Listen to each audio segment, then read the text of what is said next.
اللہ وحدہ لا شریک لہ واشہد ان محمدا عبدہ ورسولہ اما بعد۔ محترم حاضرین، اکثر جب ہم کسی مصیبت میں مبتلا ہوتے ہیں تو ہماری زبان سے ایک کلمہ ادا ہوتا ہے جس کو بہت سارے لوگ جانتے نہیں کہ ہم کیا کہہ رہے ہیں، حسبنا اللہ و نعم الوکیل۔ آپ لوگوں نے بھی کہا ہوگا انشاءاللہ، اور یہ بکثرت کہنا بھی چاہیے۔ اس کا معنی یہ ہے کہ اللہ تعالی ہمارے لیے کافی ہے، اللہ تعالی ہمارے لیے کافی ہے، اور اس سے بہترین کارساز کوئی نہیں ہے۔ وہ سب سے بہترین کارساز ہے، وہ ہماری سب سے بہترین رکھوالی کرنے والا ہے، حفاظت کرنے والا ہے، ہمارے امور کو انجام دینے والا ہے۔ قرآن مجید کے اندر اللہ تعالیٰ کا ارشاد ہے وَمَن يَتَوَكَّلْ عَلَى اللَّهِ فَهُوَ حَسْبُهُ، جو اللہ پر بھروسہ کرتا ہے تو اللہ تعالیٰ اس کے لیے کافی ہے۔ نبی کریم صلی اللہ علیہ وسلم کے ساتھ جو غزوہ احد میں پیش آیا ہے اور جو مصیبتیں مسلمانوں کو جھیلنی پڑی ہیں، اس موقع پر، اس مصیبت کے موقع پر آپ صلی اللہ علیہ وسلم کی زبان سے کیا نکلتا ہے؟ حسبنا اللہ و نعم الوکیل۔ جب دشمنان اسلام، کفار و مشرکین صحابہ اکرام کو ڈراتے تھے کہ اس طرح دشمنوں کی فوج بہت بڑی آ رہی ہے اور وہ تمہارے لیے تیاری کر رہے ہیں، تو کیا کہتے تھے مصیبت کے موقع پر؟ حسبنا اللہ و نعم الوکیل۔ اسی طرح ابراہیم علیہ السلام کو جب آگ میں ڈالا گیا تو اس وقت ان کی زبان پر جو کلمات جاری تھے وہ یہی کلمات تھے، حسبنا اللہ و نعم الوکیل، کہ اللہ تعالیٰ ہمارا بہترین کارساز ہے اور وہ ہمارے لیے کافی ہے۔ اس لیے ہماری یہ صفت ہونی چاہیے، ایک مومن بندے کی صفت ہونی چاہیے کہ وہ اللہ پر بھروسہ کرے۔ وَمَن يَتَوَكَّلْ عَلَى اللَّهِ فَهُوَ حَسْبُهُ، اللہ پر بھروسہ کرنے والے کے لیے اللہ تعالیٰ کافی ہوتا ہے۔ بلکہ ایمان کی شرط ہے کہ انسان اللہ پر بھروسہ کرے۔ اگر کسی کا اللہ پر بھروسہ نہیں ہے تو حقیقت میں مومن نہیں ہو سکتا۔ وَعَلَى اللَّهِ فَتَوَكَّلُوا إِن كُنتُم مُؤْمِنِينَ، اگر تم مؤمن ہو تو اللہ پر بھروسہ کرو۔ اگر کوئی اللہ پر بھروسہ نہیں کرتا تو مومن نہیں ہو سکتا۔ جتنا ایمان کسی کا مضبوط ہوگا اتنا ہی اللہ پر بھروسہ بھی اس کا مضبوط ہوگا، اور جس قدر ایمان کے اندر کمزوری ہوگی اللہ پر بھروسہ بھی اس طرح اس کا کمزور ہوگا۔ اب غور کریں، موسیٰ علیہ السلام کا واقعہ، سامنے دریا ہے، پیچھے لشکر ہے، لیکن کیا ان کے دل میں ذرہ برابر یہ خوف آیا تھا یا تردد یا شک تھا کہ اللہ تعالیٰ مجھے نہیں بچائیں گے؟ ذرہ برابر ان کے اندر یہ شک بھی نہیں آیا تھا کہ اللہ تعالیٰ مجھے نہیں بچائیں گے، بلکہ یقین تھا کہ ضرور بھی ضرور اللہ تعالیٰ مجھے اس مصیبت سے نجات دینے والے۔ جب ان کے قوم کے لوگوں نے کہا کہ اب تو ہم پکڑے گئے، انا لمدرکون، تو انہوں نے کیا کہا؟ کلا ان معی ربی سیہدین، قطعا نہیں، کسی بھی صورت میں نہیں، میرے ساتھ میرا رب ہے، یقیناً مجھے وہ راستہ دکھائے گا۔ دیکھیں، مصیبت کے وقت اصل میں امتحان ہوتا ہے۔ دعویٰ تو ہم بہت کرتے ہیں کہ اللہ پر ہمارا بھروسہ ہے، لیکن جب مصیبت کی گھڑی آتی ہے اس وقت حقیقت میں پتہ چلتا ہے کہ کس کا کتنا بھروسہ اللہ پر۔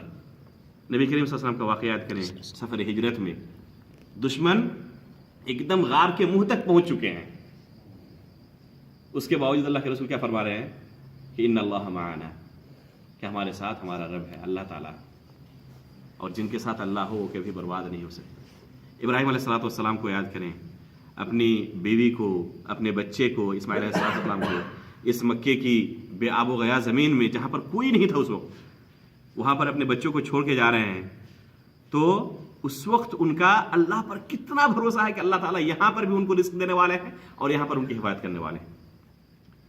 تو جس قدر انسان کا ایمان مضبوط ہوگا اسی قدر اللہ پر بھروسہ بھی اس کا مضبوط ہوگا۔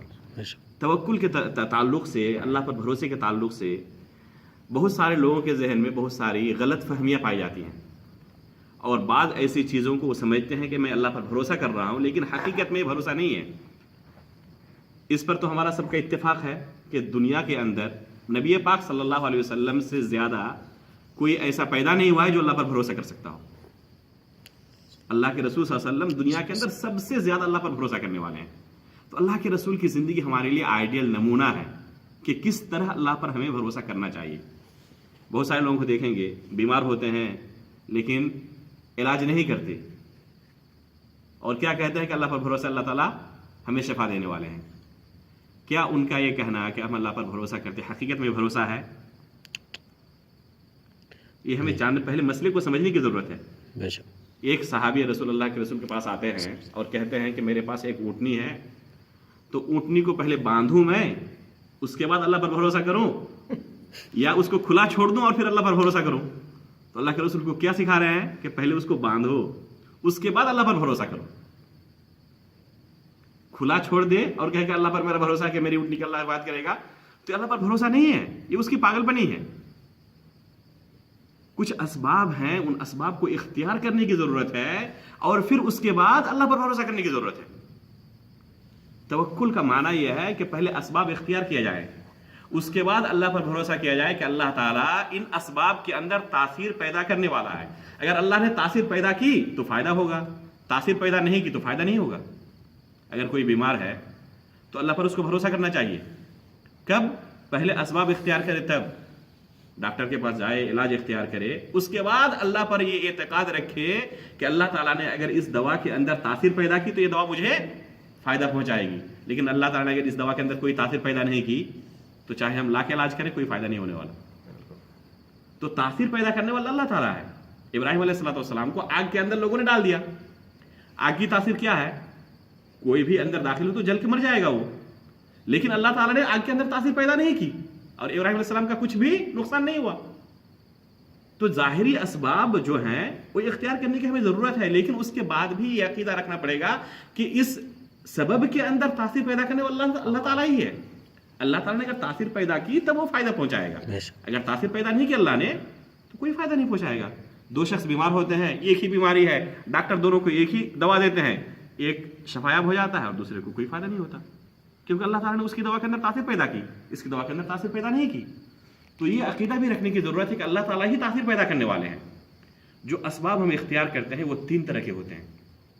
اس مسئلے کو اچھی طرح سمجھ لیں تاکہ حقیقت میں ہم توکل کر رہے ہیں، بھروسہ اللہ پر کر رہے ہیں نہیں کر رہے ہیں، یہ ہمیں پتہ ہونا چاہیے. کچھ اسباب ایسے ہیں جو یقینی ہیں، یعنی یہ سبب اگر کوئی اختیار کرے تبھی اس کو فائدہ پہنچ سکتا ہے ورنہ نہیں ہو سکتا. اور کچھ اسباب ایسے ہیں جن کے اندر ظن غالب ہوتا ہے، یعنی اکثر و بیشتر ایسا ہوتا ہے نتیجہ. اور کچھ اسباب ایسے ہیں جو لوگوں کے ذہن کے اندر وہم ہے، گمان ہے کہ یہ بھی سبب ہے، حقیقت میں اس کا سبب کے ساتھ کوئی تعلق نہیں ہے. 3 طرح کے ہوئے. پہلا سبب کیا؟ یقینی ہے کہ اس چیز کو ہم اگر حاصل کرنا چاہیں تو یہ کرنا ہی پڑے گا. مثلا اگر کوئی بھوکا ہے، بھوک لگی ہے، اب وہ اگر اللہ پر بھروسہ کر رہا ہے اور کہہ رہا ہے کہ میرا اللہ پر بھروسہ، اللہ تعالیٰ ہی مجھے میرا پیٹ بھرنے والے ہیں، اور وہ کھانے کے لیے کوئی کوشش نہیں کرتا، تو اس شخص کو کیا کہا جائے گا؟ اللہ پر بھروسہ کر رہا ہے؟ نہیں، یہ پاگل پنی ہے.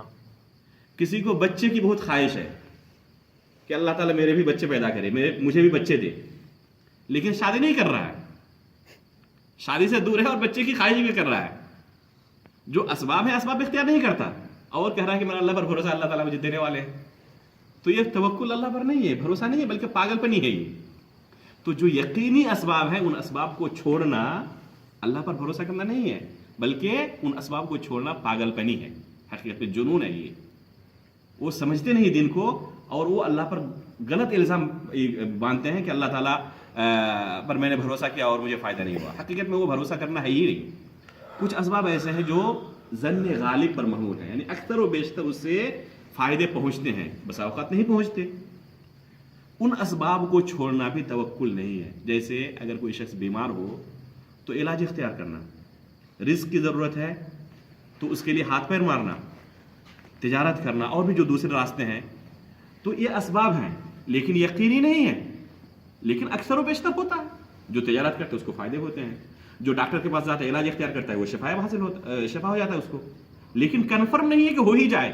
کتنے ایسے لوگ ہیں جو تجارت کرتے ہیں لیکن ڈوب جاتا ہے ان کی تجارت، فائدہ نہیں ہوتا. کتنے ایسے لوگ ہیں جو علاج اختیار کرتے ہیں لیکن کوئی فائدہ نہیں ہوتا، وہ پھر بیماری سے وہ ہلاک ہو جاتے ہیں. لیکن اکثر و بیشتر ہوتا ہے. ان اسباب کو چھوڑنا بھی اللہ پر بھروسہ کرنا نہیں ہے. اگر ان اسباب کو چھوڑنا اللہ پر بھروسہ کرنا ہوتا تو اللہ کے رسول سب سے پہلے علاج وغیرہ سے منع کرتے، بلکہ خود آپ صلی اللہ علیہ وسلم نے علاج اختیار کیا ہے، آپ نے خود دوا استعمال کی ہے اور ہمیں اس کا آپ صلی اللہ علیہ وسلم نے ارشاد فرمایا، ہمیں اس کی نصیحت کی ہے، راستہ دکھایا ہے. اس لیے یہ سبب بھی چھوڑنا اللہ پر بھروسہ کرنا نہیں ہے. تیسری جو چیز ہے یہ بہت اہم ہے, امپورٹنٹ ہے. بہت سارے ایسی چیزیں ہیں جس کو ہم نے اپنے ذہن کے اندر وہم اور گمان بنا لیا ہے کہ یہ بھی سبب ہے, حالانکہ اس کا حقیقت میں سبب کے ساتھ کوئی تعلق نہیں ہے. جیسے نبی پاک صلی اللہ علیہ وسلم فرماتے ہیں من تعلق تمیمۃ فقد اشرک. بہت سارے لوگ آپ دیکھیں گے بیماری ہوتی ہے یا کوئی کچھ ہوتا ہے تو وہ تعویذ لٹکاتے ہیں. کس لیے؟ ان کو پوچھیں گے تو کہتے ہیں کہ مجھے فلاں بیماری ہے, اس بیماری سے حفاظت ہوگی, اس بیماری سے شفا حاصل ہوگی. فلاں صاحب نے دیا ہے یہ کام کرو, اگر تمہیں گندے گندے خواب آتے ہیں, برے خواب آتے ہیں تو فلاں کام کرو, یا کوئی چیز آپ کو دیا زمین کے اندر اس کو گاڑ دو.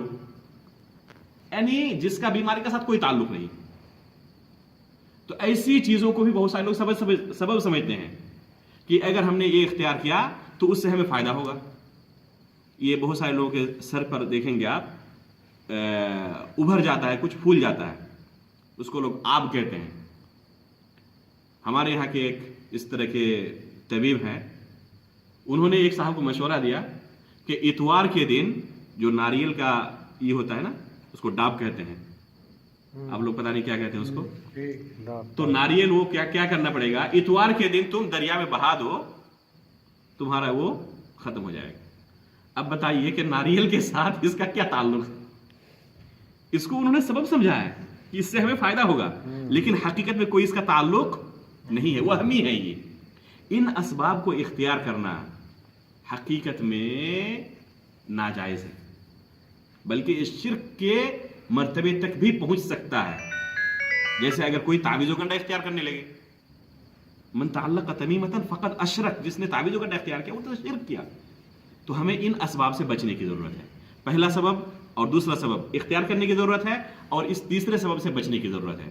اللہ تعالیٰ سے ہم دعا کرتے ہیں کہ اللہ تعالیٰ حقیقت میں ہمیں اللہ پر بھروسہ کرنے والا بنائے. آمین. اور جو اللہ رب العالمین نے وعدہ کیا ہے وَمَن يَتَوَكَّلْ عَلَى اللَّهِ فَهُوَ حَسْبُهُ, جو اللہ پر بھروسہ کرے گا اس کے لیے اللہ کافی ہے. تو اللہ تعالیٰ سے دعا کرتے ہیں کہ اللہ تعالیٰ ہمارے لیے کافی ہو. حسبنا اللہ ونعم الوکیل ونعم المولا ونعم النصیر. السلام علیکم ورحمۃ اللہ وبرکاتہ.